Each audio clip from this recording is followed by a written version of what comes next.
Ladies and gentlemen, it's Stuca time.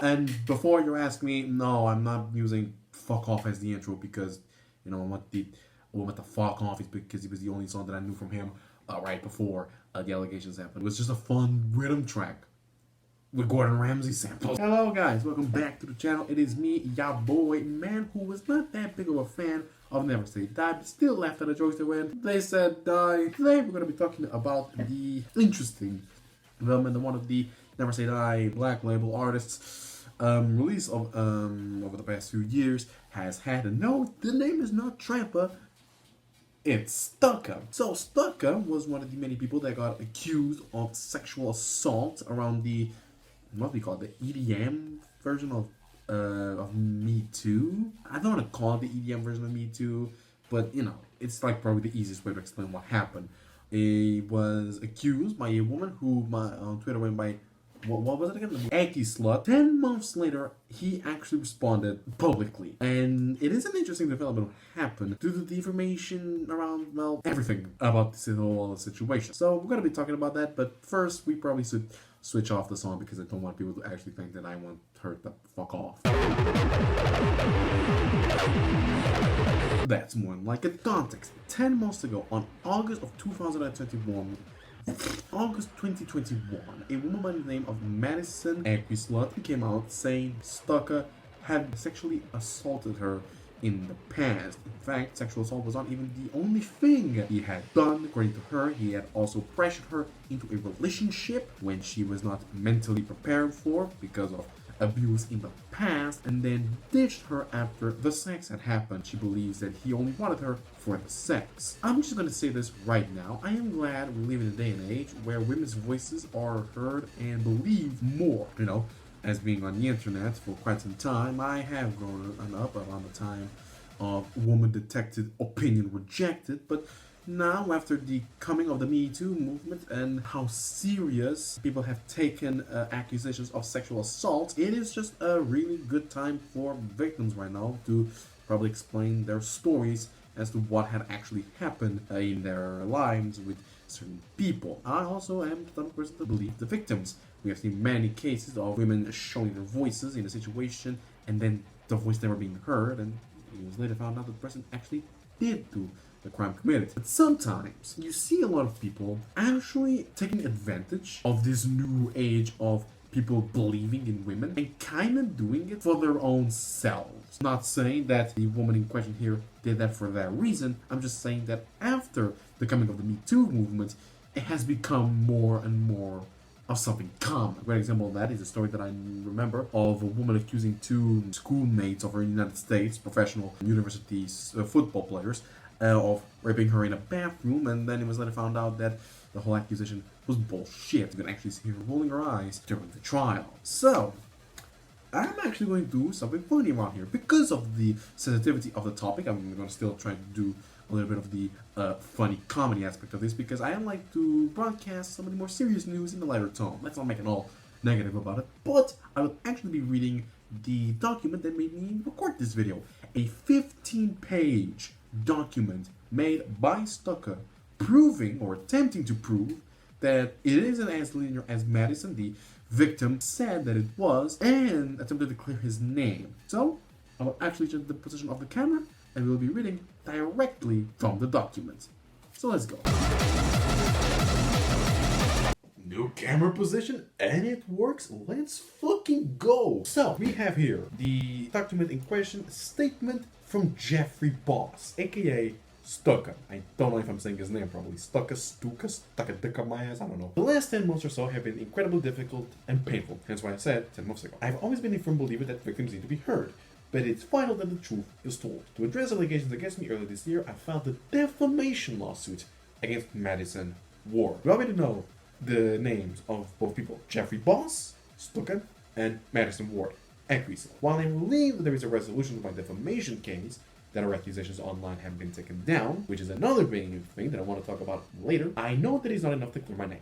I never expected or wanted to share these text messages about our friendship, but I feel like it's the only way to prove that I'm not the person she has made me out to be. So, I already have a big explanation as to why it took Stuca 10 months to respond to the allegations originally. There was a defamation lawsuit happening, and they couldn't talk about the situation itself during the trial. I believe that's even a legal thing. You cannot talk about the trial as it's happening. According to him, in 2021, in the month of March, they started texting each other, and it was starting to be a relationship. As you can clearly see, they're very platonic. They had mutual interest with each other, and it was a pretty good response. That contrasts with what she said, that is, the second time we hung out, when saying bye, he caught me off guard and shoved his face into mine trying to make out. According to Stuca, according to Geoffrey Boss, it isn't what happened. He then goes into the next parts of her accusations, saying, when we were in my bedroom, he told me he wanted to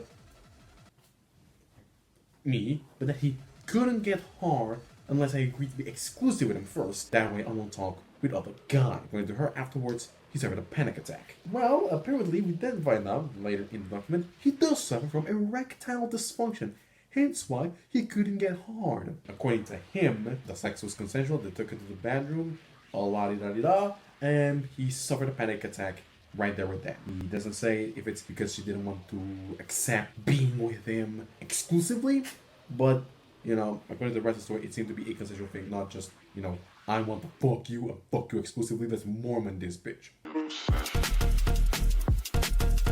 He then says that later in her accusatory tweet, she stated that she didn't talk to me much for a couple of weeks after that night. Then sending more messages after that whole situation, going from April 2nd to April 10th, when the second time they ever met seems to be the end of March. And this is where this is gonna get interesting. He shows a few messages of them being sexual with each other. She says, soon after he expressed he didn't want a relationship and stopped talking to me much. Now this is important because he's not going to say why. According to the accusations, he had sex with her, or he couldn't get up to the sexual acts with the woman, so he backed off, called her a slut, and basically degraded her for the rest of her life. According to Stuca, however, he had suspicions of what was happening to one of his business partners in relation with Madison. Here's what he says. As background, I went to visit Maddie on May 10th, 2021.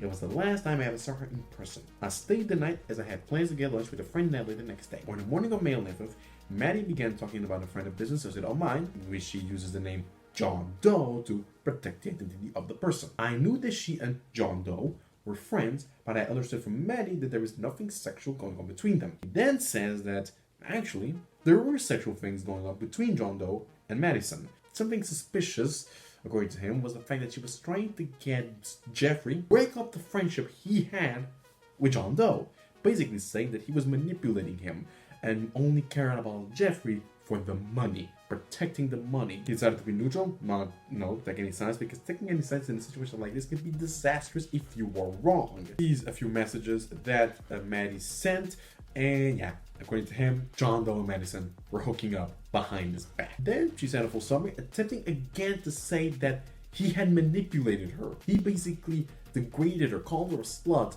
and then they still hooked up, which doesn't make any sense. Sexual assault victims and, people in abusive relationships do take a long time to break up that relationship. It is a very common idea that it is very difficult for a person inside of an abusive relationship to get out of that abusive relationship. But what if the person is being abusive to you before you even formed the relationship? That would be easier to just say, hey, that's not cool, fuck off, and just go on with your life. He started going off about how there's 4 million guys in the world and they need to do better. So basically attempting to, break Stuca and Madison off. And of course, he had to tell me how much he wants to fuck me right in the middle of an argument. Again, being abusive, being a piece of shit towards her. So if she was believing that he was being a piece of shit towards not only her, but Geoffrey, why did she hook up with him? And if she says that she hooked up with him, was it like, what, a mandatory thing for her to try to, calm the situation down? But you could just have said, hey, your business partner is being a dick towards me. Could you, sort that out? It baffles me.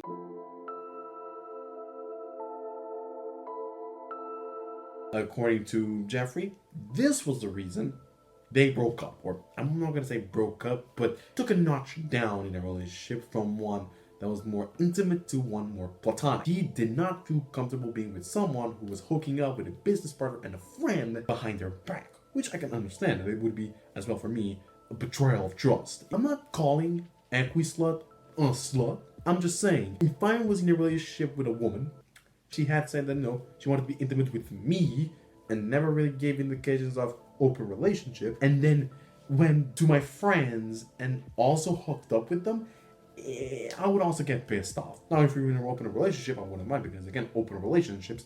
But if we were like being intimate with each other and with each other only, and we said we want to be intimate with each other only, I would also feel a bit of a betrayal.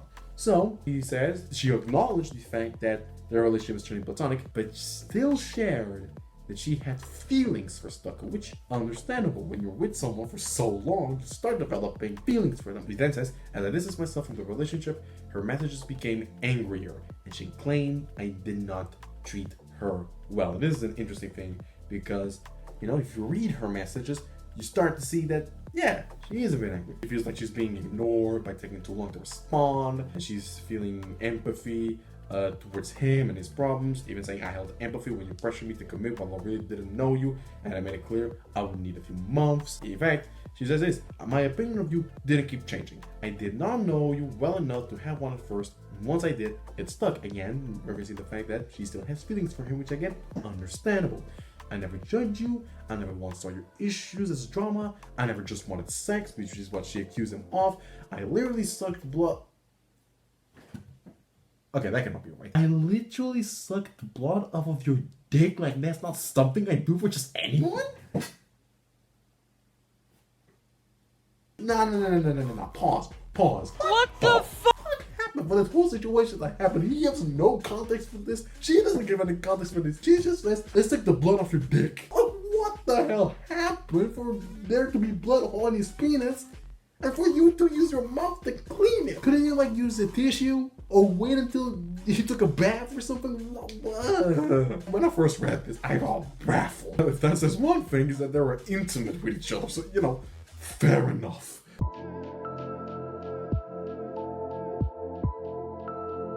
He then says that he couldn't do anything sexual with her because of his professional image.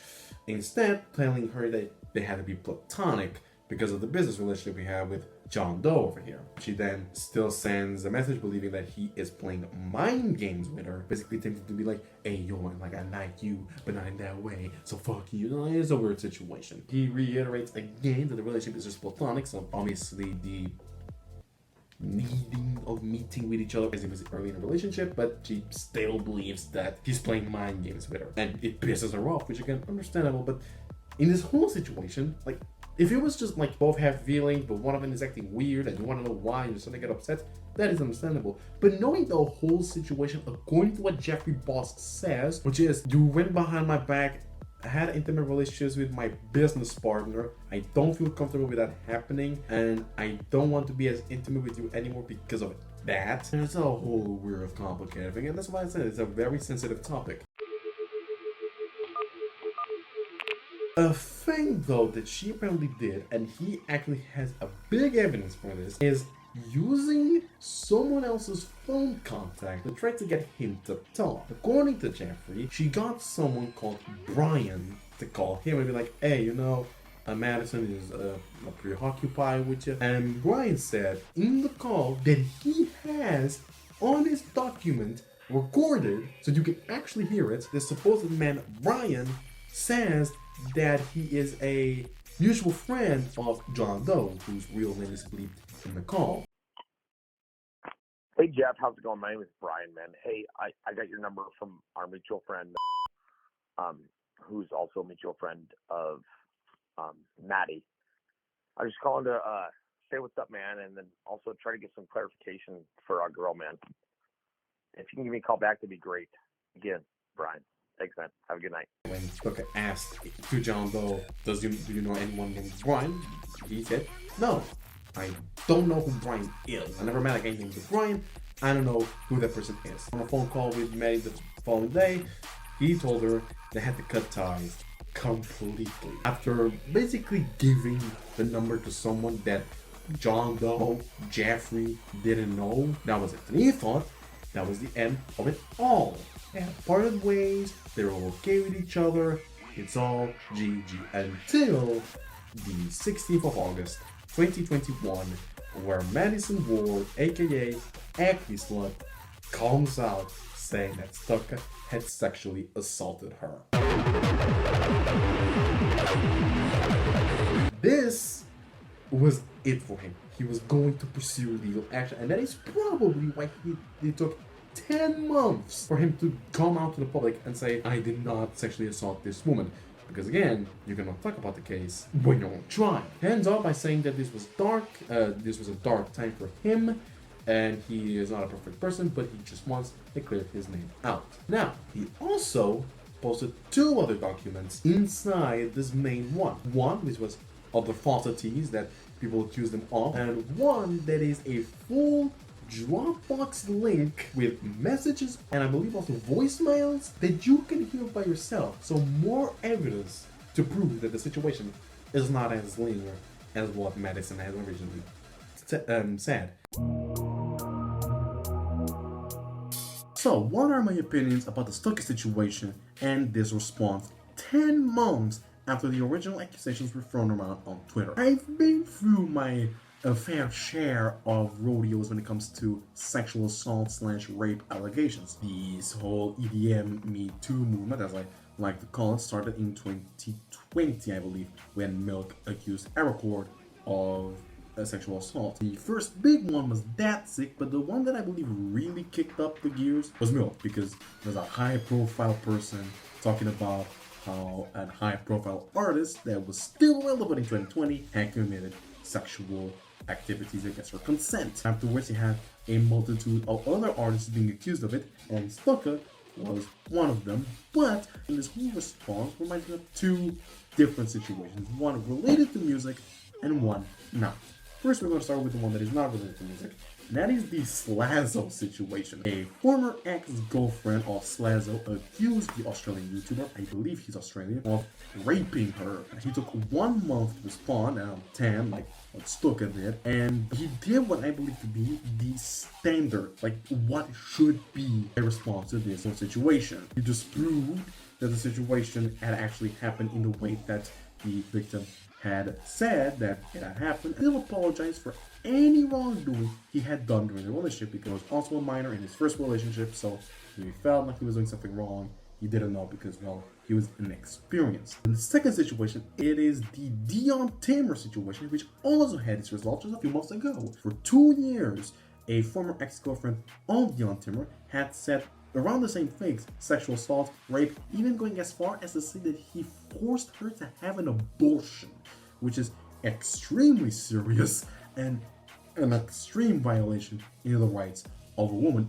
But Dion Tamer, like a few months ago or weeks ago, came out saying that this whole situation was bullshit, and even responded the same way Stuca did. Google Drive document with text messages, logs, and I think also recordings, but I could be wrong about that. If you want to know more about the Dion Tamer situation, I will put that in the description. I will put this and the Stuca document in the description. Should we, though, as the EDM community, welcome Stuca back? I want to quote one of the people who actually had a pretty based opinion about this jumbo, which you might know from the New Aluminum ranking. They said that it's still too soon to properly welcome Stuca into the EDM community again, but if what has been said here on this document is true, then there is really no point in not welcoming him.